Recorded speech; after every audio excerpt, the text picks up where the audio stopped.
पाकिस्तान। आप देख रहे हैं 24 न्यूज और मैं हूं जन्नत जमशेद और मैं हूं मदीहा सलीम। हेडलाइंस आपने जानी। बुलेटिन का आगाज करेंगे अहम खबर के साथ कि अब अवाम पेट्रोल के बाद बिजली के झटकों के लिए तैयार हो जाए, क्योंकि हुकूमत बिजली की कीमतों में इजाफे के लिए पर तोड़ने लगी है। बिजली की कीमत में 6 रुपये 10 पैसे फी यूनिट इजाफे का खदशा है।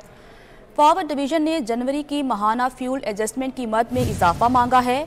नेपरा CPPA की दरखास्त पर 28 फरवरी को समाअत करेगी। अवाम पेट्रोल के बाद बिजली के झटकों के लिए तैयार हो जाए। हुकूमत बिजली की कीमतों में इजाफे के लिए पर तोड़ने लगी है। बिजली की कीमत में 6 रुपये 10 पैसे फी यूनिट इजाफे का खदशा है। पावर डिवीजन ने जनवरी की माहाना फ्यूल एडजस्टमेंट की मद में इजाफा मांगा है, जबकि नेपरा CPPA की दरखास्त पर 28 फरवरी को समाअत करेगी। बिजली की कीमतों में इजाफा होने जा रहा है। इससे कबल हमने देखा कि पेट्रोल की कीमतों में इजाफा हुआ और अब अवाम के लिए बुरी खबर है कि बिजली की कीमतों में भी इजाफा होने जा रहा है। बिजली की कीमत में 6 रुपये 10 पैसे फी यूनिट इजाफे का खदशा है। जहांगीर तरीन के साथ एहतराम का ताल्लुक है, वो पार्टी के साथ हैं। फवाद चौधरी की जानिब से ये बयान सामने आया है। आपको खबर से आगाह कर रहे हैं। फवाद चौधरी का कहना है कि जहांगीर तरीन के साथ एहतराम का ताल्लुक है और वो पार्टी का हिस्सा हैं। जहांगीर तरीन को कभी नुकसान नहीं पहुंचाएंगे। वफाकी वज़ीर इत्तलात ने मीडिया से गुफ्तगू में ऐसा कहा है। हुकूमत मजबूत है, वफाक और पंजाब में कोई खतरा नहीं। फवाद चौधरी की जानिब से ये इत्मीनान का इजहार किया गया है। जो अदम एतमाद लाना चाहते हैं उन पर अपने घर वाले एतमाद नहीं करते। जहांगीर तरीन के साथ एहतराम का ताल्लुक है और वो पार्टी का हिस्सा है, ये कहना है फवाद चौधरी का। अभी तो जो है वो सारी हुकूमत बड़ी मजबूत है और इंशाल्लाह इमरान खान की हुकूमत को ना वफाक में कोई ख़तरा है ना पंजाब में। इनसे अदम एतमाद कहाँ पे लाया जाना है। ये जो हमारे खिलाफ अदम एतमाद लाना चाह रहे हैं, इन पे तो उनके घर वाले भी एतमाद नहीं करते। और जो इस वक्त सूरत हाल है, इनसे तो सेनेट में कल जहाँ पे उनकी अक्सरियत थी वो वहाँ पे वोट पूरा नहीं करा सके। नेशनल असम्बली में उन्होंने वोट क्या पूरा कराना है। जहांगीर तरीन साहब का बहुत एहतराम का ताल्लुक है मेरा, और जहाँ तक मैं उन्हें जानता हूँ, मेरा नहीं ख्याल कि वो कोई ऐसा फैसला करेंगे। वो पार्टी के साथ रहेंगे और किसी तौर पे भी पार्टी को नुकसान नहीं पहुँचाएंगे। लीगी रहनुमा राना सनाउल्लाह का कहना है वज़ीर आज़म ने कल मंडी बहाउद्दीन में नाजेबा ज़बान इस्तेमाल की। वज़ीर आज़म इजलास बुलाते हैं। जज ने मोहसिन बेग के घर पर छापे को गैर कानूनी कहा। लाहौर में मीडिया से गुफ्तगू में उनका कहना था कि 4 साल मुखालफीन पर मुकदमात बनाने के सिवा वज़ीर आज़म ने कुछ नहीं किया। एहतजाज करेंगे और अदम एतमाद भी लाएंगे। अपोजिशन जो है वो भरपूर कोशिश कर रही है। लॉन्ग मार्च भी का ऑप्शन भी अपना रही है। एहतजाज भी हम करेंगे और उसके अलावा अदम एतमाद भी इंशाअल्लाह ताला हमें उम्मीद है कि अवाम की दुआओं से जो है वो अदम एतमाद भी कामयाब होगा। कोई चीज़ पिछले 3.5-4 साल में ये साबित नहीं कर सके, ना कोई इल्ज़ाम जो है वो मियाँ शहबाज शरीफ के ख़िलाफ़ साबित कर सके। नैब जो है वो नाकाम हुई है पिछले 4 साल में, मासवाए प्रोपेगेंडा के, मासवाए अपने जो है वो मुखालफीन को ललकारने के, मासवाए अपोजिशन के ख़िलाफ़ मुकदमे बनाने के। इस बंदे ने कोई काम नहीं किया। और अभी आपको अपडेट करेंगे वफाकी हुकूमत के अहम फैसले के हवाले से। वफाकी काबीना ने इंतखाबी ज़ाब्ता अखलाक में बड़ी तब्दीली की मंजूरी दी है। ज़राए के मुताबिक वज़रा और पार्लियामेंटेरियंस इंतखाबी मुहिम चला सकेंगे। वफाकी काबीना ने समरी सर्कुलेशन के जरिए ऑर्डिनेंस की मंजूरी दी है। इस हवाले से तफसीलात जानते हैं। अवैस कियानी हमारे साथ मौजूद हैं। अवैस कियानी, किस मौक़िफ़ के बिना पर यह तब्दीली की जा रही है? देखें, हुकूमत को काफ़ी जो है वो हर्डल का सामना था। अली अमीन गंडापुर से लेके तमाम जो पार्लियामेंटेरियंस थे, वज़रा थे, तकरीबन उन सबको इलेक्शन कमीशन की तरफ से नोटिस हुए। उसके बाद जो है उनको जुर्माने तक हुए। उसके बाद अब चूँकि वज़ीर-ए-आज़म इमरान खान ख़ुद जो है वो अवामी मुहिम के लिए निकले हुए हैं और चूँकि आगे बलदियाती इलेक्शन भी हैं, तमाम तर मामलात हैं, उस पर बहुत ही अहम और ये खुफिया रखा गया था मामला, जिस पर जो इलेक्शन कमीशन के जो कोड ऑफ कंडक्ट कानून में तरमीम लाने के लिए जो है वो ऑर्डिनेंस की तैयारी मुकम्मल की गई और फिर उसको जो है जो काबीना की जो सर्कुलेशन समरी के जरिए जो है कल रात इसकी मंजूरी ली गई और अब ये ऐवान सदर जो है भिजवाया जा रहा है और सदर मुमलिकत जो है इस पर दस्तखत करेंगे। बाद ये ऑर्डिनेंस जो है हो जाएगा कोड ऑफ कंडक्ट के हवाले से जो हमारी वज़रा से बात हुई, उनका ये कहना था कि इस पर जो है अब पार्लियामेंटेरियंस और वज़रा वज़ीर-ए-आज़म जो है वो अब इंतखाबी मुहिम में जो है वो भरपूर हिस्सा ले सकेंगे। और इस पर वो कह रहे थे कि तमाम, हमें सिर्फ हुकूमत को नहीं बल्कि तमाम सियासी जमातों को जो है इस पर तहफ़्फ़ुज़ात थे और उसके बिना पर ये जो है हमने जो है इसको बनाया है ड्राफ्ट, और उसके बाद कैबिनेट ने इसकी मंजूरी दी है और अब ये ऐवान सदर जा रहा है। उसके बाद जो इंतखाबी जो ज़ाब्ते अखलाक की जो खिलाफ वर्जियों पर जो इलेक्शन कमीशन जो नोटिस देता था, अब वो ये नहीं ले सकेगा इस ऑर्डिनेंस के इजरा के बाद। तो ये जो है डेवलपमेंट हुई है कि वफाकी हुकूमत ने इंतखाबी ज़ाब्ते अखलाक के जो कानून, जो इलेक्शन एक्ट था, उसके हवाले से जो है वो एक ऑर्डिनेंस तैयार किया है, जो कि कैबिनेट ने उसकी मंजूरी दे दी है और अब वो सदर मुमलिकत को जो है वो जा चुका है। ठीक है अवैस, आप हमारे साथ ही मौजूद रहेगा। इसी मामले पर बात करने के लिए हमारे साथ मौजूद हैं सीनियर रहनुमा पीपल्स पार्टी सेनेटर शहरी रहमान साहिबा। हमें ज्वाइन किया है साबिक सेक्रेटरी इलेक्शन कमिश्नर कुंवर दिलशाद, और हमारे साथ मौजूद होंगे सीनियर तजियाकार सलीम बुखारी साहब। सबसे पहले मैडम आपकी जानिब आना चाहूँगी, इलेक्शन कमीशन के इख्तियारात को महदूद करने का फैसला जो है सामने आया है, क्या कहेंगी, किस तरह से देखती हैं इस फैसले को? देखिए, ये तो वाज़ेह है कि इस तबाही सरकार के पैर बिल्कुल लड़खड़ा रहे हैं और अब ये हर हरबा इस्तेमाल कर रहे हैं अपनी इक़्तिदार को, नाजायज इक़्तिदार को आगे बढ़ाने के लिए। क्योंकि इस वक्त कहीं दुनिया में ऐसा नहीं होता कि गुज़रा या जो बावसाइल हुकूमती इक़्तिदार के साथ जो लोग मुंसलिक जुड़े हुए होते हैं, उनको इलेक्शन कैंपेन में अपने असर व रसूख और रियासती वसाइल इस्तेमाल करने का हक हो। ये तो बिल्कुल नहीं होता, क्योंकि इससे तो इलेक्शन की जो बुनियादी एक सुकून होता है, जो बुनियादी कंडीशन होती है जायज जानिबदारी की, वो तो खत्म हो जाती है, वो बिल्कुल मस्मार हो जाती है। अब ये औने पौने इधर उधर देख रहे हैं। इलेक्शन कमीशन से मुझे नहीं पता इन्होंने रुजू किया। जब इलेक्शन के कवायद और ज़वाबित में, ज़ाब्ता अखलाक में कोई भी चेंज आता है तो पहले तो ये इलेक्शन कमीशन से रुजू किया जाता है, वो फिर स्टेक होल्डर मीटिंग करते हैं, सारी पॉलिटिकल पार्टी को की राय लेते हैं, फिर एक इज्तिमाई एक उनका फैसला होता है। लेकिन ये वाली बात तो दुनिया में कहीं नहीं होती। ये तो अब वाज़ेह हो गया है कि ये अपना वापसी के लिए नाजायज तरीक़ेकार इस्तेमाल कर रहे हैं और ये सब चैलेंज हो जाएंगी। जी, ये तो सारी बातें फिर अदालतों में भी चैलेंज होंगी। इलेक्शन कमीशन जैसे इदारा भी मैं तो समझती हूँ इसको बिल्कुल गलत समझेगा और ये सारी बातें एक नए बहरान को जन्म देंगी।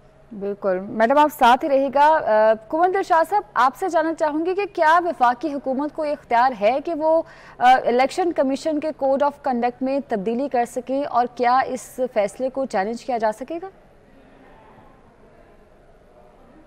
इलेक्शन कमीशन ऑफ पाकिस्तान जो है वो अब इस ऑर्डिनेंस की को मद्देनजर रखते हैं, वो खुद फैसला करेगा। ये वफाकी हुकूमत के दायरा कार में नहीं आता कि ये सारे मामला जो है वो इलेक्शन कमीशन ऑफ पाकिस्तान नहीं करने होते हैं। वफाकी हुकूमत जो है वो इलेक्शन कमीशन से रिक्वेस्ट कर सकती है कि आप अपने कवानीन में तरमीम, आपने जो है वो अपने कवानीन में तरमीम कर लें, रूल में तब्दील कर लें। लेकिन वफाकी हुकूमत का ये मैंडेट नहीं है कि वो इलेक्शन कमीशन ऑफ पाकिस्तान को कोई हदायत जारी करें। ये इलेक्शन कमीशन ऑफ पाकिस्तान की खुद मुख्तारी के में मुदाखलत है और ये इलेक्शन कमीशन पाकिस्तान इसके बारे में गौर करेगा और वही अपना इसके बारे में फैसला करेगा। लेकिन हमारी नजर में वफाकी हुकूमत के दायरा कार में नहीं आता। वफाकी हुकूमत को ये चाहिए था कि इलेक्शन कमीशन पाकिस्तान से अपनी तजवीज की सूरत में वहाँ एक अपने रेफर भिजवाती है कि हमारी ये तजवीज है। तो अब इलेक्शन कमीशन पाकिस्तान है जो ज़ाब्ता इखलाक तैयार करता है, वो तमाम सियासी जमातों की मशावरत से तैयार करता है। इस लिहाज से अब ये जो है ये इलेक्शन कमीशन के मामला में मुदाखलत के ज़िम्मे में आता है और इलेक्शन कमीशन पाकिस्तान जो इसके बारे में खुद ही फैसला करेगा। अदालतों में चैलेंज इलेक्शन कमीशन की पॉलिसी नहीं है। जो अगर वफाकी हुकूमत ने एक ऑर्डिनेंस जारी कर दिया है या ऑर्डिनेंस जारी करना चाहती है तो इलेक्शन कमीशन पाकिस्तान उसको अपने कानून के मद्देनजर रखते हुए अपनी राय देगा कि आया ये ऑर्डिनेंस जो है वो इलेक्शन कमीशन पाकिस्तान के खुद मुख्तारी के मामले में या उनको जो अपना सेक्शन है 234 उसकी खिलाफ वर्जी नहीं हो रही है। अब ये जो सबसे बड़ी अहम बात यह है कि जो इलेक्शन कमीशन ऑफ पाकिस्तान ने जो कोड ऑफ कंडक्ट बनाया है वो इलेक्शन एक्ट का हिस्सा है और इलेक्शन एक्ट का जो है वो 234 में आता है। अब अगर सदर मुमलिकत ने वो तरमीम कर दी है तो ये इलेक्शन कमीशन पाकिस्तान जो है इसके बारे में गौर करेगा।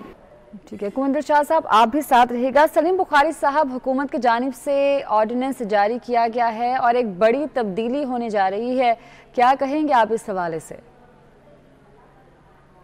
मेरे ख्याल से ये बहुत बड़ी वायलेशन है इलेक्शन कमीशन के कवानीन की और इंतखाबात की जो स्पिरिट होती है कि उसको गैर जानिबदाराना अंदाज से चलाया जाए, उसकी भी ये नफी है। और यूं लगता है जैसे पीटीआई के पास जो है वो पॉलिटिकल वर्कर खत्म हो गए हैं। और दूसरी ये ख्वाहिश लगती है इसके अंदर कोई कि वो चाहते हैं कि हुकूमती वसाइल जो है वो सारे इस्तेमाल किए जाए अपनी इलेक्शन कैंपेन के लिए। ये मेरे ख्याल से इसको ये जवाब जो पेश किया गया है कि जिसमें बाकी सियासी जमातें भी यही चाहती थी, ये बिल्कुल बेतुकी बात है, कोई सच्चाई नहीं है। ये हुकूमत सिर्फ जो समझ रही है कि सियासी जो साख है वो कम हो रही है, तो बचाने के लिए वो इस तरह के हरबे इस्तेमाल करना चाह रहे हैं कि इलेक्शन को मनूवर करना उनके लिए आसान हो जाए। मेरे ख्याल से ऐसा नहीं होना चाहिए और मेरा नहीं ख्याल कि अपोजिशन की बाकी जमातें इस कानून की मंजूरी के हवाले से अपनी पॉजिटिव राय देंगी। मेरे ख्याल से उनकी तरफ से इसके ऊपर एहतजाज किया जाएगा। बिल्कुल, और इस हवाले से अब इलेक्शन कमीशन का क्या फैसला है ये देखना होगा। बहुत शुक्रिया सलीम बुखारी साहब, अब हमारे साथ मौजूद थे, हमें ज्वाइन किया था कुंवर दिलशाद साहब और शहरी रहमान साहिबा ने, आप सबका बहुत शुक्रिया। आगे बढ़े और आपको बताएं कि पीपल्स पार्टी के रहनुमा अब्दुल कादिर पटेल ने भी मुराद सईद को तनकीद का निशाना बनाया है। उनका कहना है कि मुराद सईद के बकौल उनकी किरदार कुशी की गई। किरदार कुशी उसकी होती है जिसका कोई किरदार हो। कौमी असम्बली में मुराद सईद ने हमारे रहनुमाओं को हमेशा बुरे अलकाबात से पुकारा है। उन्होंने मजीद क्या कहा, आपको सुनवाते हैं। स्टाइल कि मैं नहीं छोड़ूंगा, तो हम उसको हिस्सावार ले लेते हैं। आप कहते हैं जी मेरी किरदार कशी। देखिए, अगर बात की जाए और हकीकत बात की जाए तो किरदार कशी के लिए किरदार का होना ज़रूरी होता है। असेंबली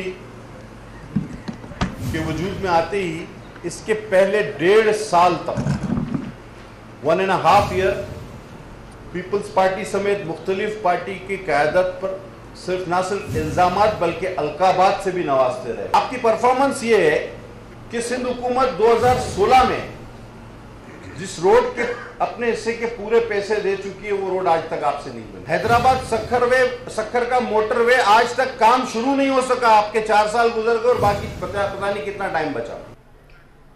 वापस आएंगे ब्रेक के बाद, आप हमारे साथ रहिए। नून लीग के रहनुमा राना सनाउल्लाह लाहौर में मीडिया से गुफ्तगू कर रहे हैं। आइए आपको बराह रास्त लिए चलते हैं। जिस किस्म की गुफ्तगू कर रहा था, अब मैं उसे कंडेम कर रहा हूँ, मैं उसका कोई जवाब नहीं दे रहा।